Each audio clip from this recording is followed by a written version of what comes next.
Remember when a Vietnam War film became so committed to authenticity that it used real white phosphorus bombs on set, drilled its unknown actors through an actual 2-week boot camp at a US naval base, and then watched a man die in front of the entire crew before filming was done? The result is a film many combat veterans still call the most accurate depiction of Vietnam ground fighting ever put on screen, yet it remains the forgotten one. Crushed in the shadow of two far more famous movies, it had the terrible luck to be released between. This is Hamburger Hill, the 1987 film directed by John Irvin and written by Vietnam veteran James Carabatzos, depicting the real, brutal 10-day battle for Hill 937 in the A Shau Valley in May 1969. It starred a cast of complete unknowns, among them a young Don Cheadle, Courtney B. Vance, and Dylan McDermott. Today, we're counting down 15 weird facts about Hamburger Hill, and stick around for number one, because the single image that closes this film was copied precisely from a real photograph taken during the actual battle. Hit that like button, subscribe, and drop a comment. Is this the most realistic Vietnam film ever made? Make your case below. Alright, 11 assaults, 1 hill. Let's get into it. The startling realism of the combat in Hamburger Hill wasn't achieved through clever editing or restrained special effects. In at least one significant respect, it was achieved by using the actual weapons of war. According to accounts of the production, Hamburger Hill was the first Hollywood film in which the special effects crew deployed real white phosphorus bombs on set, the genuine incendiary munition, not a controlled pyrotechnic imitation of one. And by every account of those who witnessed it, the effect on camera was as fearsome as the real thing, because it was the real thing. White phosphorus is one of the more horrifying weapons of modern warfare.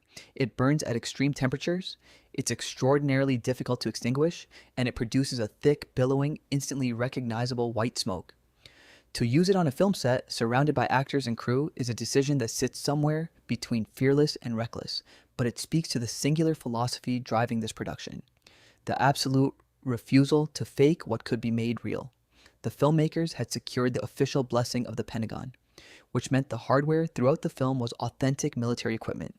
When you watch the assaults on Hill 937 and feel that the danger is real, part of the reason is simple. Some of it was.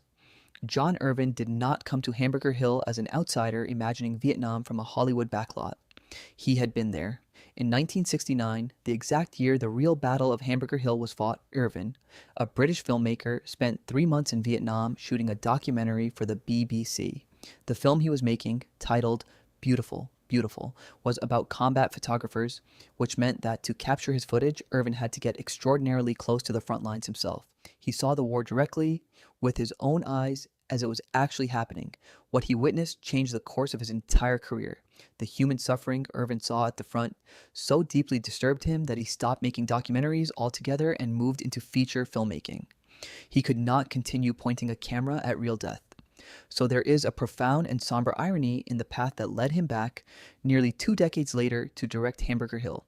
The man who fled documentary filmmaking because the reality of Vietnam was too much to bear returned to recreate that exact reality as fiction, to build deliberately and painstakingly the very horror that had once driven him away from his profession.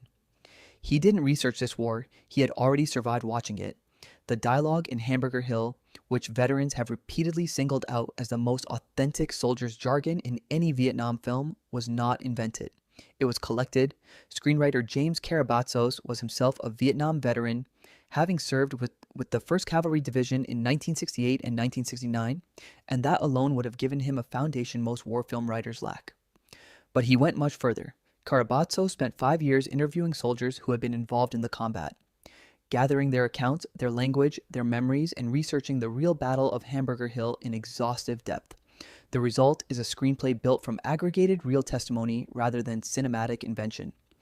When the young grunts in the film talk between assaults, about girls, about cars, about the hostility waiting for them back home, about the friends they've already lost, they're speaking words assembled from the actual recollections of men who were there. Notably, Carabatzos himself was not present at the real Battle of Hill 937. He drew on his broader Vietnam experience and half a decade of interviews to reconstruct it. This is why the film feels less like a story being told and more like a memory being relived.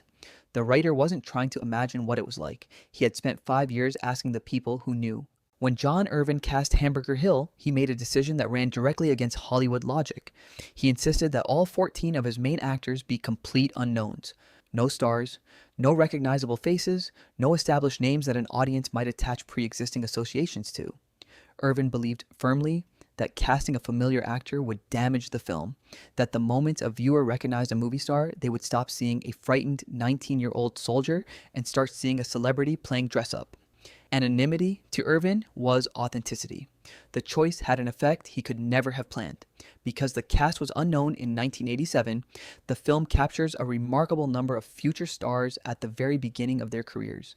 Before fame, before baggage, when they were exactly the green, untested young men the story required. Don Cheadle, who would go on to an Oscar-nominated career, appears here as one of the new recruits. Courtney B. Vance, later a celebrated stage and screen actor, made his feature film debut. So did Dylan McDermott. Watching the film now is a strange experience. You see faces you know, doing the rawest, least guarded work of their careers precisely because nobody knew them yet. Irvin wanted unknowns to protect the realism. He accidentally captured a generation of actors the moment before they arrived. To turn his unknown actors into convincing soldiers, John Irvin didn't rely on a few days of weapons coaching. Before filming began, each of the actors underwent 2 full weeks of special military training at the U.S. Naval Base at Subic Bay in the Philippines. They were drilled, conditioned, and taught to move, handle weapons, and carry themselves like real infantry. The training was rigorous enough to physically transform them, and one of the clearest signs of that is the toll it took on their bodies. Dylan McDermott lost 25 pounds over the course of the production. The boot camp served a purpose beyond simply teaching the actors how to look the part. Real military training is designed to break down individuals and rebuild them into a unit, to manufacture the specific bonds and hierarchies and exhaustion that define soldiers. And putting a cast of strangers through a version of that process did the same thing to them. By the time they reached the actual filming, they had already suffered together, drilled together, and been pushed to their limits together, which is precisely the dynamic the film needed to portray. The camaraderie and friction you see among the platoon weren't entirely performances. The actors had been through their own smaller ordeal first, and it showed on screen. The authenticity of Hamburger Hill extended into the bodies filling the frame. Some of the extras used during filming weren't actors at all. They were real United States Marines stationed in the Subic Bay area of the Philippines, brought in to populate the film's military sequences. When the camera shows ranks of American servicemen, columns of troops, soldiers moving through the chaos of the assault, a number of those figures were genuine active duty Marines. Men who knew exactly how to carry themselves because being a soldier was their actual job. This blending of real servicemen with trained actors contributes to a texture that's almost impossible to fake. Extras hired off the street move like extras. Trained military personnel move like military personnel with an unconscious precision and bearing that reads instantly to the eye, even if a viewer can't consciously identify why. The way a real soldier holds a weapon, scans a tree line, or simply stands in formation carries information that no amount of costume can supply. By embedding real Marines throughout the production, Irvin ensured that the human landscape of his film carried the same authenticity as its real weapons and real training. It's a recurring theme in how this movie was made. Wherever the production could use the genuine article instead of an imitation, it did. Real bombs, real hardware, real boot camp, and standing in the ranks, real soldiers. The cumulative effect is a film where authenticity isn't a layer applied on top of the production. It's the foundation the entire thing was built on. Frame by frame, from the equipment in the actors' hands to the men standing beside them. Getting the United States military to officially support a Vietnam War film in the 1980s was no small thing. Vietnam was still a raw, divisive, painful subject, and many depictions of it were sharply critical of the military and the government. Yet, Hamburger Hill secured the official blessing of the Pentagon. Cooperation that gave the production access to authentic military hardware and resources, and, which is a major reason, everything in the film looks and feels correct down to the smallest detail of equipment and procedure. The Pentagon's willingness to back this particular film says something about what kind of film it is. Hamburger Hill is not primarily a political movie. It doesn't indict the war the way some of its contemporaries did, and it doesn't reach for grand metaphors about American moral failure. Its focus is fixed tightly on the soldiers themselves, their courage, their fear, their bonds, their suffering, rather than on the politics that put them on the hill. That focus on the fighting man rather than on condemnation of the war effort is likely what made military cooperation possible. It's a delicate balance the film walks. It honors the soldiers without necessarily honoring the decision to send them, and in that narrow, human space, it found support that more overtly political films could never have obtained. The cooperation cut both ways. The military got a respectful portrait of its men, and the production got the authentic equipment and access that make the film feel so unimpeachably real. Both sides wanted the same thing for different reasons. For the experience of these particular soldiers to be shown truthfully, and that rare alignment is stamped into every accurate detail on screen. This one's heavier than most, and if these stories about how it was made are landing for you, hit the like button and subscribe so more people find them. Drop a comment. Which Vietnam film affected you the most and why? Tell us below. Alright, back to the Hill. For all its careful recreation of wartime death, Hamburger Hill was marked by a real tragedy during filming. An electrician working on the production was electrocuted and killed, and it happened in front of the cast and crew.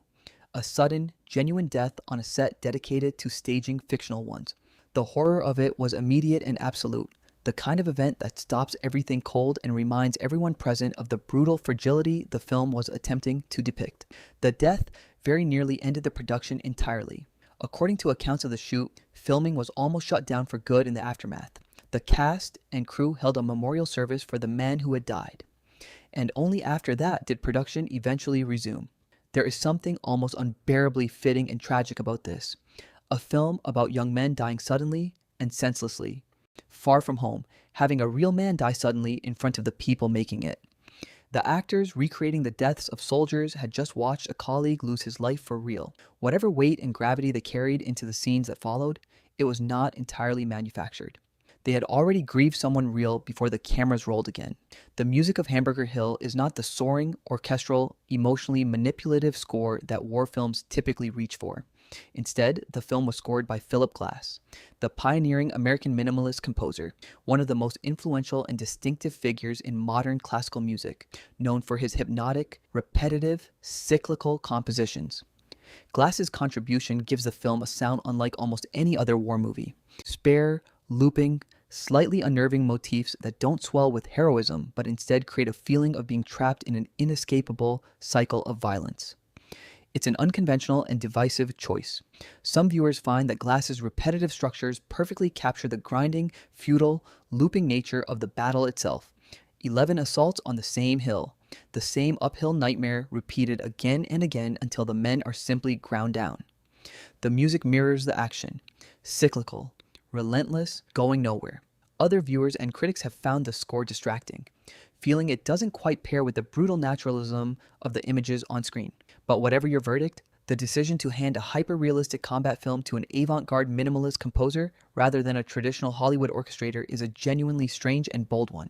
It refused the easy emotional cues, and in doing so, it kept the film from ever feeling like entertainment. Hamburger Hill had the single worst timing in the history of Vietnam War cinema, and it shaped the film's entire legacy. It arrived as the fourth entry in a remarkable cluster of Vietnam films released in 1986 and 1987, and the company it kept was lethal. Oliver Stone's Platoon came out first and won the Academy Award for Best Picture. Then came Stanley Kubrick's Full Metal Jacket. Hamburger Hill was released into the gap between and just after these two titans, made by a director with nothing like the fame of Stone or Kubrick, starring no one anyone recognized. What makes this genuinely painful is that, according to director John Irvin, Hamburger Hill could have come out first. Irvin has said the film could have been released before both Platoon and Full Metal Jacket if its studio, Paramount, had been braver, but Vietnam was considered commercially risky and Paramount wanted to see how Platoon performed before committing. Then, Irvin has said the film was pushed back yet again when Kubrick pressed for Full Metal Jacket to be released first. So a film that might have been the one that broke the subject open instead became the one that got lost in the crowd, released last, overshadowed twice, and remembered when it's remembered at all as the other Vietnam movie from that year. Anyone who has seen Hamburger Hill remembers the mud.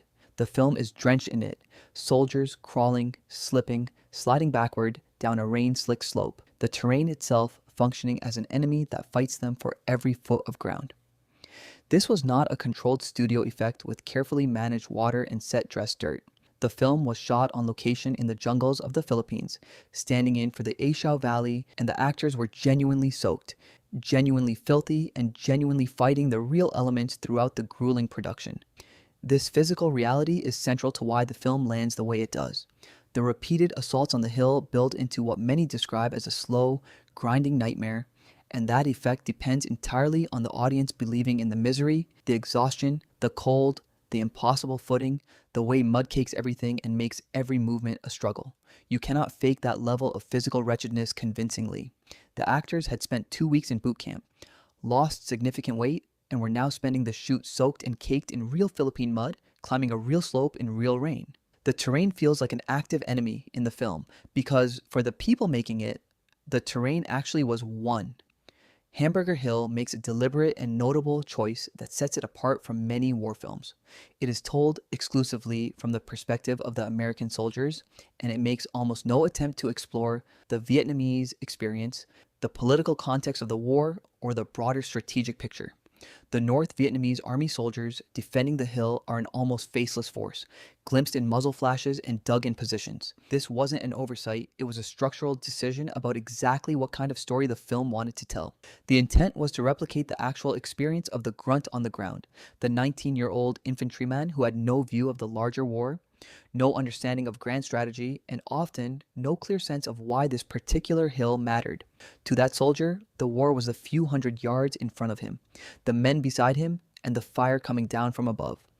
By refusing to pull back to a wider frame, by declining to editorialize or contextualize or give the audience the comfort of a bigger meaning, the film traps the viewer in the same narrow, terrifying, claustrophobic reality the real soldiers occupied. Critics noted at the time that the film refuses to place its events in any larger frame. That refusal was the entire point. The grunts didn't get a larger frame either. The most devastating fact underlying the entire film is historical, and the movie makes sure you feel its weight. The real Hill 937 had essentially no strategic value. It was a piece of high ground near the Laotian border, and after American forces finally took it, following 10 days and 11 bloody assaults at the cost of dozens of lives and hundreds of wounded, the hill was simply abandoned shortly afterward. The men climbed into a meat grinder to capture a piece of ground that the military then walked away from almost immediately. This is the source of the film's quiet, furious anti-war power, and it's all the more powerful for being true. The battle became a national controversy precisely because of this futility. When news of the costly assault and the subsequent abandonment of the hill reached Washington, it triggered debate in Congress and contributed to the decline in American public support for the war. The very name Hamburger Hill came from the soldiers' own grim description of what the fierce enemy fire did to the men assaulting the slope. The film doesn't need to deliver a speech about the senselessness of the war. It just shows you men dying for a hill and then tells you the hill was given up. The facts make the argument. Hamburger Hill ends not with a triumphant flourish, but with a poem, a quiet, aching set of lines about remembering the dead, about saving a place inside yourself for the men who can no longer go where you are going. It's one of the most affecting endings in any war film, and its power is deepened immeasurably by who wrote it and what happened to him. The poem was written by Major Michael Davis O'Donnell, a real soldier and helicopter pilot, on January 1st, 1970. 3 months after he wrote those lines about remembering the fallen, Michael Davis O'Donnell was dead. He was shot down in Dak To, Vietnam, while attempting to rescue fellow soldiers, and for many years he was listed as missing in action. A man wrote a poem pleading with the living to remember the dead, and then became one of the dead himself. His own remains unaccounted for across decades. The film closes on his words, and the knowledge of his fate transforms them. He wasn't writing as an observer of loss. He was writing, without knowing it, his own memorial, and the film gives his plea exactly the permanence he asked others to provide.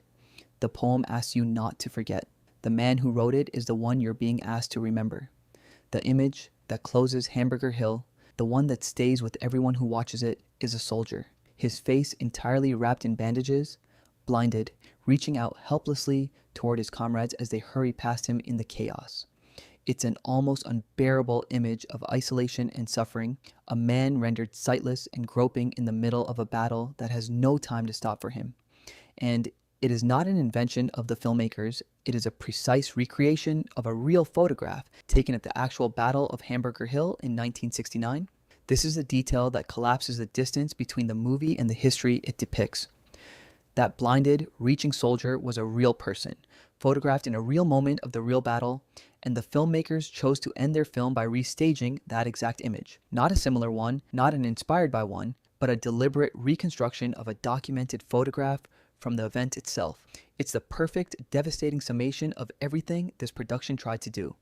From the real white phosphorus to the real Marines to the real mud to a director who had filmed the real war, Hamburger Hill was built at every level on the refusal to look away from what actually happened.